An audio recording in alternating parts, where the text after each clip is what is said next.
మిథున రాశి వారికి ఈ సంవత్సరం ఆదాయం 8, వ్యయం 11, రాజపూజ్యం 1, అవమానం 7. మృగశిర 3, 4 పాదములు కా, కీ అనే నామాక్షరాలు.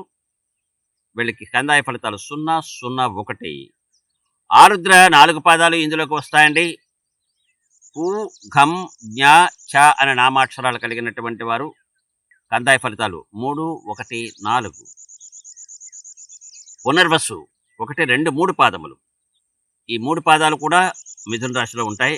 కే, కో, హ అనే నామాక్షరాలు కలిగినటువంటి వారు వీరికి కందాయ ఫలితాలు 6, 2, 2. మిథున రాశి వారికి ఆదాయం 8, వ్యయం 11, రాజపూజ్యం 1, అవమానం 7. ఈ సంవత్సరం కొంత అనుకూలము, కొన్ని ప్రతికూలములు కూడా ఉన్నాయి. చేసే వృత్తి ఉద్యోగముల యందు చికాకులు, మానసిక ఆందోళనలు, ధన వ్యయము ఇలాంటివన్నీ ఉంటాయి. కానీ ధనధాన్య వృద్ధి ఉంటుంది. ధనధాన్య వృద్ధి ఉంటుంది. నూతన మిత్రుల పరిచయం ఉంటుంది. శుభాలు కూడా ఉన్నాయి. కానీ కొత్త వ్యక్తులని నమ్మరాదు. ఈ విషయాన్ని జాగ్రత్తగా గుర్తుపెట్టుకోండి. జయ శ్రీమన్నారాయణ. నారాయణ నామస్మరణతో జీవించండి.